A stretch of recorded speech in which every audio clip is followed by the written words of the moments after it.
destin et stoïcisme. Comment chaque rencontre change notre vie? Était-ce une coïncidence si, ce jour-là, parmi des millions de personnes, vous avez rencontré celle qui allait changer le cours de votre vie? Ou était-ce écrit d'avance? Chaque regard échangé, chaque conversation entamée, chaque lien créé, était-ce l'œuvre du hasard ou celle d'une force invisible qui trace notre chemin? Dans le voyage de notre existence, beaucoup de choses qui nous arrivent semblent inexplicables. Des rencontres fortuites aux coïncidences troublantes, la vie a le don de nous surprendre, de nous émerveiller et parfois même de nous laisser perplexes. Mais je peux vous assurer, mon ami, que rien n'arrive par hasard. Chaque rencontre, chaque interaction est une opportunité d'apprentissage, une leçon déguisée.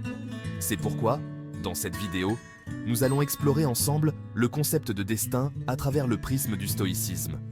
Nous allons démystifier cette idée que nous sommes maîtres de notre destin tout en reconnaissant le pouvoir que nous avons de choisir notre réponse aux événements.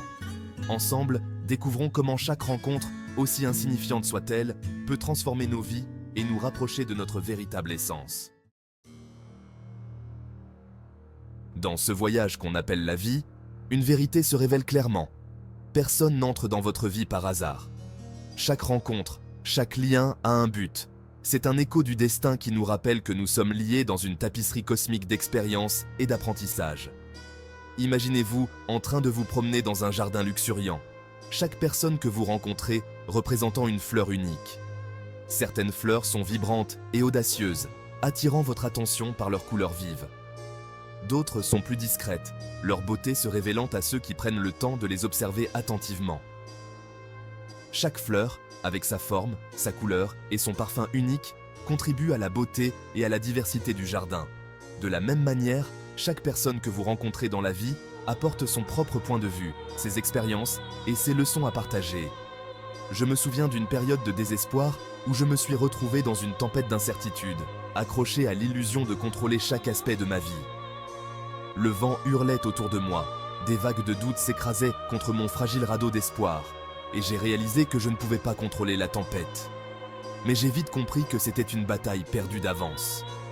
En lâchant prise, en acceptant que je ne suis pas le maître des éléments, j'ai trouvé une paix étrange.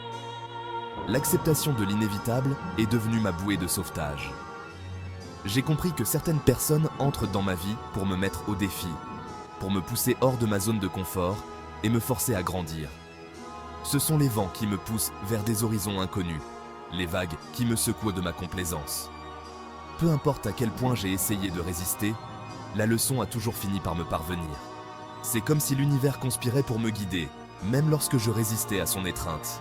En chemin, j'ai appris à reconnaître le but derrière chaque rencontre, de l'ami qui me soutient inconditionnellement dans les moments difficiles à l'étranger, qui m'offre une toute nouvelle perspective sur la vie.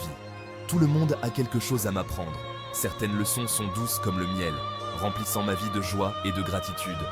D'autres sont amères comme la bile, me confrontant à mes peurs et à mes insécurités les plus profondes.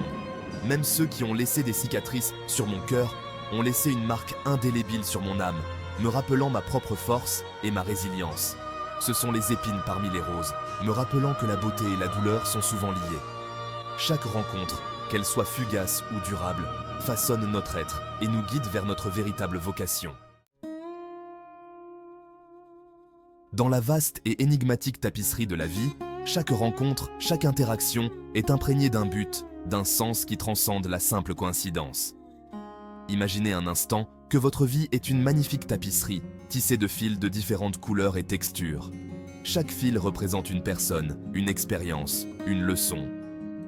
Certaines couleurs sont vives et joyeuses, tandis que d'autres sont plus sombres et mélancoliques. Pourtant, ensemble, elles créent un chef-d'œuvre complexe et magnifique. Je me plonge dans le tissu de mon existence et découvre que personne n'entre dans ma vie par hasard. Chaque personne qui croise mon chemin le fait dans un but précis, avec un message qui m'invite à réfléchir, à grandir, à évoluer. Certaines rencontres sont comme des phares dans la nuit, éclairant la voie à suivre. D'autres sont comme des miroirs, reflétant nos propres forces et faiblesses. Et puis, il y a celles qui sont comme des pierres précieuses, rares et précieuses, qui enrichissent nos vies au-delà de toute mesure. Cultiver la vertu en moi devient le phare qui guide mes relations, l'encre qui assure leur authenticité. La vertu n'est pas un masque que nous portons pour impressionner les autres, mais un jardin intérieur que nous cultivons avec soin et attention. Comment puis-je espérer attirer des relations authentiques si je ne cultive pas la vertu en moi? Comment puis-je attendre des autres qu'ils me traitent avec respect, honnêteté et compassion si je ne me traite pas de la même manière? La vertu agit comme un aimant, attirant ceux qui valorisent également l'intégrité et la compassion. Plus nous nourrissons notre propre croissance intérieure, plus nous attirons les âmes qui résonnent avec notre véritable essence. Je me souviens d'un moment révélateur dans ma vie où j'ai été tenté de choisir la facilité, mais mon intégrité s'est dressée comme un mur impénétrable, me rappelant que la vraie valeur réside dans la cohérence entre ce en quoi je crois, ce que je dis et ce que je fais. J'ai réalisé à ce moment-là que le vrai bonheur ne vient pas de la poursuite du plaisir ou de la satisfaction égoïste, mais du fait de vivre une vie fondée sur des principes, une vie où nos actions sont alignées sur nos valeurs. Chaque jour, nous sommes confrontés à des choix. Choisir la gentillesse plutôt que la colère, le pardon plutôt que le ressentiment, la vérité plutôt que la tromperie. Ces choix, aussi petits soient-ils, façonnent notre caractère et déterminent la qualité de nos relations. Lorsque nous choisissons la vertu, non seulement nous attirons des relations plus authentiques, mais nous créons également un monde meilleur. Un monde où la confiance, le respect et l'amour prévalent. N'oubliez jamais que les relations les plus enrichissantes sont celles qui nous mettent au défi de devenir de meilleures versions de nous-mêmes, celles qui nous inspirent à vivre avec plus de but, de sens et d'authenticité. Chapitre 3. L'importance du détachement. Dans ce voyage tumultueux qu'on appelle la vie, une vérité devient évidente. Personne n'entre dans votre vie par hasard. Chaque rencontre, chaque lien tissé a un but, une signification qui transcende la simple coïncidence. Chaque personne que nous rencontrons, chaque expérience que nous vivons, est là pour nous apprendre quelque chose, pour nous aider à grandir et à évoluer. Tout au long de mon propre parcours, j'ai appris l'importance du détachement émotionnel, une leçon qui se manifeste de multiples façons. Le détachement ne consiste pas à se couper du monde et de ses habitants, mais plutôt à apprendre à aimer sans attachement, à apprécier le moment présent sans craindre sa fin inévitable. Pratiquer le détachement émotionnel, c'est comme apprendre à lâcher un ballon d'hélium et à le regarder s'élever dans le ciel infini. Au début, nous pouvons ressentir une pointe de tristesse en voyant le ballon s'éloigner, mais nous finissons par ressentir une profonde sérénité en observant sa liberté, sa légèreté. Parfois, nous nous accrochons aux gens et aux situations avec une force désespérée, de peur de perdre ce qui, selon nous, nous définit. Nous nous accrochons à des relations toxiques, à des emplois insatisfaisants, à des croyances limitantes, par peur de l'inconnu, par peur du vide que leur absence pourrait laisser dans nos vies. Mais que se passe-t-il lorsque nous laissons aller cette peur et que nous permettons au flux naturel de la vie de se manifester?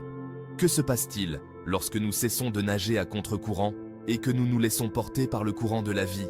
Lorsque nous pratiquons le détachement, nous ouvrons nos cœurs à de nouvelles possibilités, à de nouvelles rencontres, à de nouvelles expériences. Nous nous libérons du poids du passé et nous nous ouvrons à la beauté du moment présent. Le détachement ne signifie pas que nous ne devons pas ressentir d'émotions ou que nous devons devenir insensibles aux joies et aux peines de la vie. Au contraire, cela signifie que nous devons apprendre à ressentir nos émotions pleinement et complètement, sans nous laisser submerger ou contrôler par elles. Imaginez un instant que vos émotions sont comme des vagues dans l'océan. Vous pouvez choisir de surfer sur ces vagues, de ressentir leur puissance et leur beauté, sans les laisser vous emporter. Lorsque vous pratiquez le détachement, vous apprenez à observer vos émotions avec calme et sérénité, sans jugement ni résistance. Vous reconnaissez que vos émotions font partie de vous, mais qu'elles ne vous définissent pas. N'oubliez jamais que le vrai bonheur ne vient pas de la possession d'objets matériels ou de relations parfaites, mais d'un état d'esprit, d'une paix intérieure qui transcende les circonstances extérieures. Au final, en m'immergeant dans l'océan de la vie, je me retrouve entouré de relations qui transcendent le hasard, tissées avec les fils de la vertu, de l'honnêteté, de la confiance et de la compassion. Chaque rencontre, chaque interaction a contribué à tisser la tapisserie complexe et magnifique de ma vie. Comme l'a dit le philosophe stoïcien Marc Aurèle, la grandeur d'une personne se mesure à la noblesse de son cœur et à la sincérité de ses actes. Ce sont ces qualités qui attirent les esprits sœurs, nourrissent les relations authentiques et laissent une marque durable sur le monde. Dans chaque rencontre, dans chaque relation, je choisis de répondre avec vertu, avec amour, me rappelant que personne n'entre dans ma vie par hasard, mais comme un professeur, un miroir reflétant les enseignements dont j'ai besoin pour continuer à grandir, à évoluer et atteindre mon plein potentiel.